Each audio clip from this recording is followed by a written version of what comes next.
Mega Bible quiz 2026 episode 30 answer revealing വീഡിയോയിലേക്ക് എല്ലാ പ്രിയപ്പെട്ട പ്രേക്ഷകർക്കും സ്വാഗതം. അപ്പോൾ ഇന്നലെ 5 ചോദ്യം ചോദിച്ചിട്ടുണ്ടായിരുന്നു. 5 ചോദ്യങ്ങളുടെയും ഉത്തരം ഇപ്പോൾ റിവീൽ ചെയ്യുന്നു. ആദ്യത്തെ ക്വസ്റ്റ്യൻ ഇതായിരുന്നു, മക്കളില്ലാതെ മരിച്ചുപോയ 2 പേർ ആരൊക്കെ എന്നുള്ളതായിരുന്നു. നാദാബ്, അബീഹു. ഓക്കെ, ഇതായിരുന്നു ഉത്തരം, നാദാബ്, അബീഹു. സംഖ്യ 3-ാം അധ്യായം അതിന്റെ 4-ാമത്തെ വാക്യത്തിലാണ് ഈ ഉത്തരം കാണാൻ പറ്റുന്നത് കേട്ടോ. രണ്ടാമത്തെ ക്വസ്റ്റ്യൻ ഇതായിരുന്നു, സാക്ഷി നിവാസത്തിന്റെ കാര്യാദികൾ നോക്കേണ്ടത് ആര് എന്നുള്ളതായിരുന്നു. അതിന്റെ ഉത്തരം ലേവ്യർ.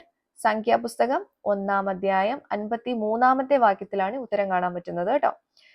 മൂന്നാമത്തെ ചോദ്യം ഇതായിരുന്നു, സെൻസസ് എടുക്കുന്നതിന് പാഠഭാഗത്ത് പറഞ്ഞിരിക്കുന്ന പദം എന്താണ് എന്നുള്ളതായിരുന്നു. പേർ വഴി ചാർത്തുക എന്നുള്ളതാണ് കേട്ടോ. സംഖ്യ 1-ാം അധ്യായം 2-ാമത്തെ വാക്യത്തിലാണ് ഈ ഉത്തരം കാണാൻ പറ്റുന്നത്. നാലാമത്തെ ചോദ്യം, പഴയ നിയമത്തിലെ ഒരു മഹാപുരോഹിതന്റെ പേര് പുതിയ നിയമത്തിലെ പാഠഭാഗത്തുണ്ട്, ആര് എന്നുള്ളതായിരുന്നു നാലാമത്തെ ചോദ്യം.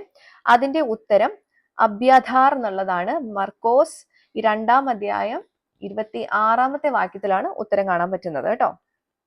അഞ്ചാമത്തെ ക്വസ്റ്റ്യൻ, പുതിയത്, കൃഷിസ്ഥലം എന്നീ 2 വാക്കുകളുടെ അർത്ഥം ചേർന്ന് വരുന്ന ഒറ്റപ്പദം ഏത് എന്നുള്ളതായിരുന്നു. അതിന്റെ ഉത്തരം പുതുക്കണ്ടം. ഓക്കെ, മർക്കോസ് 2-ാം അധ്യായം 21-ാമത്തെ വാക്യത്തിലാണ് ഉത്തരം കാണാൻ പറ്റുന്നത്.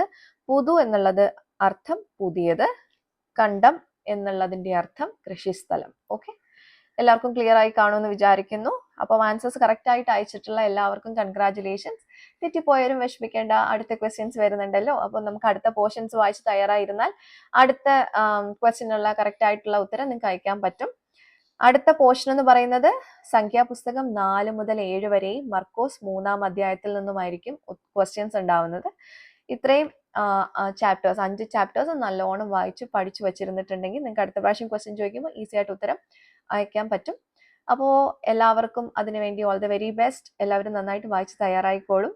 നമുക്ക് അടുത്ത ചോദ്യങ്ങളുമായിട്ട് വീണ്ടും കാണാം. Till then it's me Angel signing off. Bye and take care.